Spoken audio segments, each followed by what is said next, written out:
asalaamaaleykum yéen mbokku internet yi nga xamante ni yéen a baaxoo di siiw seen chaîne Layene SN tey nag ñu dikk ak yéen ci xibaar yu yees ñeer rek kii di Dame Mbodj moom mi nga xamante ni dafa demoon foofee ca prison bi nga xamante ni moo nekk ci Sébikotane seeti woon rek ñii di ay wóllëreem waaye it xaritam ñu gën ci ràññeetle kii di Cheikh Omar Diagne waaye it Abdou Karim Gueye xurum xaq ñoom ñaar daal gannaaw ba mu fa demee moom Dame Mbodj xamal na ni jàpp bi ñu leen jàpp daal tegul ci yoon ne dañ leen fa téye dong ci ay mbiru tappale ak loo xamante ne ngir xëj leen seen ay liberté la waaye du leneen moom Dame Mbodj nag nee na ñoom ñaar ñi ngi ci jàmm bu baax a baax waaye it mi ngi exiger à ce que ñu libérer leen ci ni mu gën a gaawee ndax ñoom ñaar defuñu dara di leen fa téye juste pour des raisons politiques waaye it ngir rek pour des raisons de vengeance ci ñoom ndax gis na taxawaay bi nga xamante ne am nañ ko ci société civile waaye it am nañ ko société sénégalaise d'une manière générale. ci leneen li ñuy àddu rek mi ngi ñeel ki nga xamante ni moo di Kaliphone Sall moom nag nga xamante ne ñi ngi ko gënoon xamee ci insulteur public bi moom Kaliphone Sall moom nag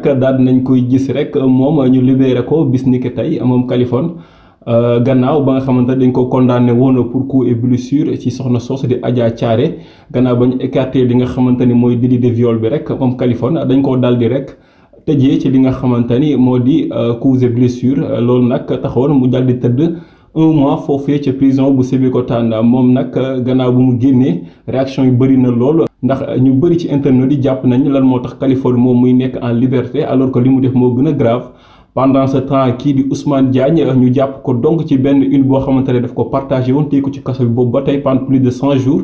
ak ki nga xamante ni mooy Cheikh Omar Diagne ak Abdou Karim Gueye xurum xaq ñoom ñëpp ñu des ci kaso bi te Kaliphone sax d'après ay waxam moom rencontré fa ñooñee te ñooñee ña nga fa ba léegi pendant ce temps moom mi ngi génn di vaquer à ses occupations alors que lu ñu doon toppee moo gën a leer. leneen lu yées ci xibaar yi rek mi ngi ñeel fàttalikoo ñi nga xamante ni ñoo wàccoon ci l'accident boobee xewoon foofee ci yoonu Ziguinchor bi mu di ñetti patriotes yi di Ibrahima Fall Moussa Camara ak Ama Ndaw mi nga xamante ni dafa bokkoon ci sécurité Ousmane Sonko. ñoom nag ñi nga xamante ni ñoo di jeunesse Pastef dañoo décider rek daal leen di defal benn séance de prière maanaam bés boo xamante ni bésub ñaan la ñu jagleel leen ko loolu nag mi ngi am mardi bii di 1er novembre ñu koy defee ca foofii siège yu Pastef ba nekk ca VDN ba te jàkkaarloog cimetière Saint-Lazare dañ koy def rek ngir fàttaliku ñi nga xamante ni ñoo àndoon ak ñoom ci xeex bi waaye àndoon ak ñoom ci di leen gunge ñu gën cee fàttaliku kii di Ibrahima Fall mi nga xamante ni moo nekkoon photographe ki nga xamante ni moo di Ousmane Sonko ñoom nag nee na ñëw dañ leen di fàttaliku di leen ñaanal waaye di ñaan rek suñu borom teeroo leen ci aljana ya gën a kawe